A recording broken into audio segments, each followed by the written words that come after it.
Après environ 3 mois de vacances, les écoliers et élèves du Bénin ont retrouvé le chemin de l'école ce 3 octobre.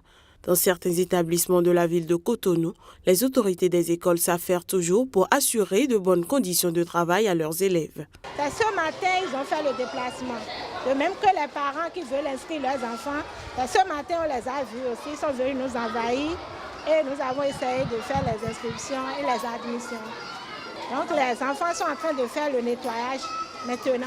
Ce n'était pas fait vraiment la semaine dernière. Certaines écoles publiques ont toujours de salles de classe fermées et continuent le nettoyage. On peut y voir des élèves se promener en uniforme. Mais l'après-rentrée aurait servi au nettoyage dans les écoles privées qui, à leur niveau, ont effectivement démarré les cours. Oui, nous sommes en train de faire un cours d'anglais, mais le professeur prend la peine d'expliquer en français quelques petites parties. Quand on lui dit qu'on ne comprend pas, donc ça peut aller. Parce qu'on est encore au début, mais avec le temps, c'est sûr que ça va devenir un peu plus dur. Mais comme on a l'habitude, on va faire avec. La rentrée scolaire 2016-2017, qui commence ce 3 octobre 2016, sera probablement marquée par d'importantes réformes dans le secteur éducatif du pays, en réponse à la baisse de plus en plus inquiétante du niveau des apprenants.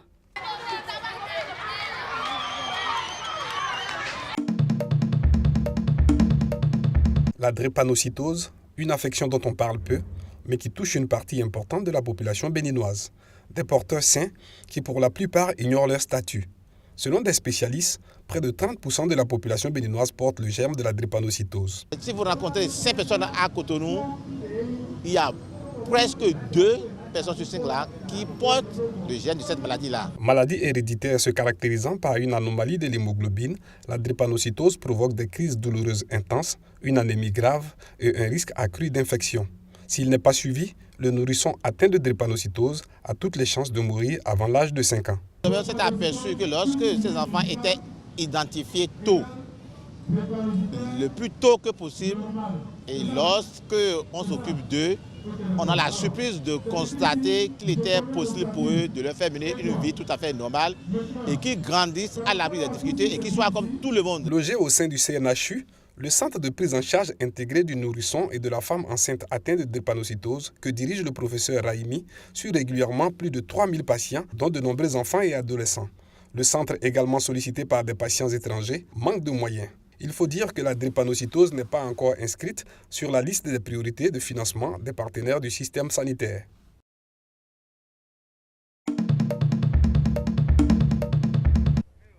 Toute la récolte annuelle de Morla Koana Modissé est à ses pieds.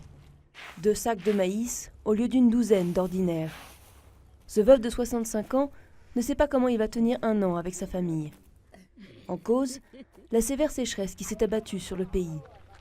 Pourtant, le Lesotho ne manque pas d'eau, mais l'essentiel des réserves est exporté vers l'Afrique du Sud.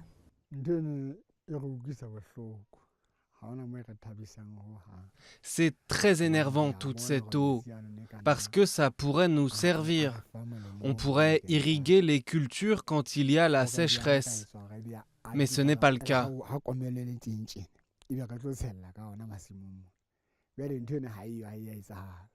Le deuxième plus grand barrage du continent a été construit dans les années 90 pour alimenter en eau Johannesburg et Pretoria. Le petit royaume enclavé du Lesotho est ainsi surnommé le château d'eau de l'Afrique du Sud. Et même à son niveau bas actuel, le barrage remplit ses promesses. Nous atteignons quand même nos objectifs, aussi bien en termes de génération d'électricité que d'exportation de l'eau. Beaucoup de terres arables ont été submergées. Seule consolation pour certains paysans, le bétail peut boire dans le lac artificiel. Mais beaucoup d'animaux ne survivront pas à la sécheresse. Cette sécheresse est vraiment terrible, surtout pour les femelles enceintes. Il n'y a pas assez d'herbe et pas d'eau. À Sépareng, comme dans de nombreux villages, les rares robinets sont à sec. Les habitants sont contraints de s'approvisionner en eau à l'unique pompe qui fonctionne encore, faiblement, en haut de la montagne.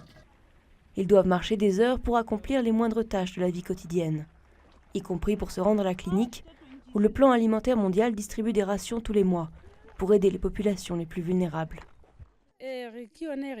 Nous dépendons de ces dons pour notre survie parce que nous n'avons rien. À cause de la sécheresse, nous n'avons rien et nous n'avons pas de champs. D'après les Nations Unies, d'ici la prochaine récolte en 2017, 40 millions de personnes risquent de manquer de nourriture en Afrique australe. Le Lesotho a déclaré l'état de catastrophe naturelle. Et la faim se fait déjà sentir, tandis que la principale richesse du pays s'écoule hors de ses frontières.